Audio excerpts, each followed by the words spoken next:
The opinions expressed in the video you are about to see are solely those of BoatTest.com and its test captain. Hi, Captain Steve for BoatTest.com, and today I'm on the Prestige 60. We're going to take it out and do a full performance review. The Prestige 60 is such a comfortable boat and very well laid out. I think Prestige did a great job of making her into a very capable cruising yacht. But before we get into the performance aspects, let's go over some of the key operational aspects. In the center of the cockpit deck, access to the engine room and the twin IPS 900 engines. Really, headroom, 6 feet 5 inches. Plenty of room to walk around the IPS 900 engines. Over to the starboard side, battery boxes going all the way across the bulkhead. Up above, the engine room vent filter so you don't get salt air into the engine room.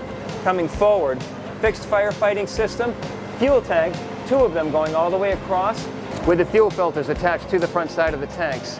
17.5 kilowatt generator, air conditioning units, tanks for both black water with a holding tank vent filter and gray water, and up above, second engine room ventilation. On the aft bulkhead, all the main electrical connections protected against the elements.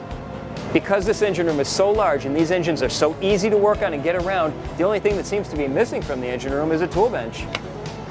In the starboard bulkhead, there's a panel housing the joystick docking station, bow thruster, Volvo Penta EVC display.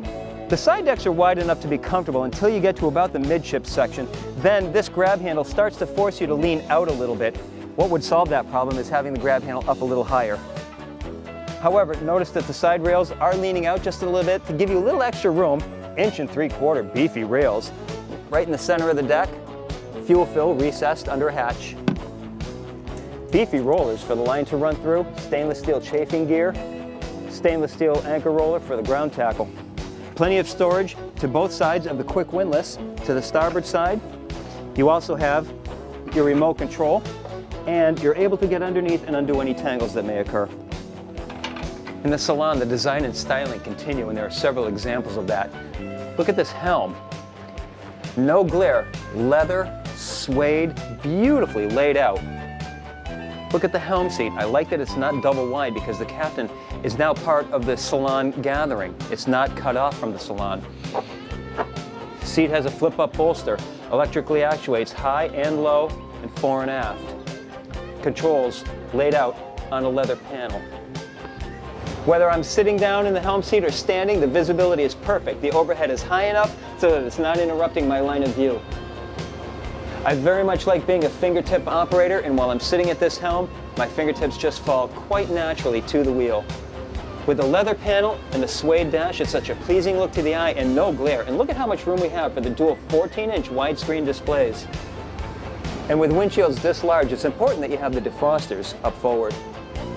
With an empty weight of 50,706 pounds, full fuel, and 5 people on board, we had a test weight of just over 56,000 pounds. With twin 700 horsepower Volvo Penta D11s and IPS 900 pods powering our test boat, we reached a top speed of 30 knots at 2350 RPM. At that speed, we were burning 69.5 gallons per hour for a range of 287 nautical miles. Easing back to a more economical cruise of 1750 RPM had us running at 17.7 knots with a 39.4 gallon per hour fuel burn. That gave us a range of 300 nautical miles with a 10% reserve. I'm not going to use the term sport boat handling for turning performance, but it's very close to it. We've got pod drives and 2.5 turns lock to lock, so the helm is very responsive to the wheel. Of course, at full speed, the pods are not getting full throw, so you're not going to get breakneck performance when you turn, nor do you want it in a boat this size. On turning, the 60 does roll about 3 degrees into the turn. I find that very comfortable. Upon accelerating, there's no real bow rise to concern yourself with.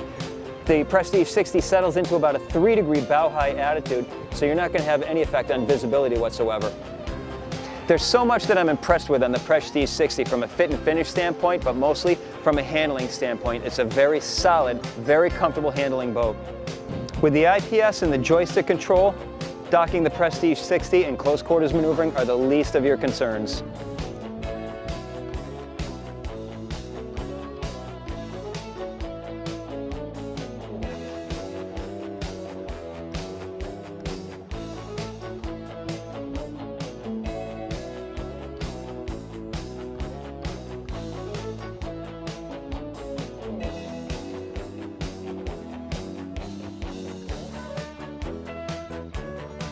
Well, that's our full test and performance review of the Prestige 60. For BoatTest.com, I'm Captain Steve.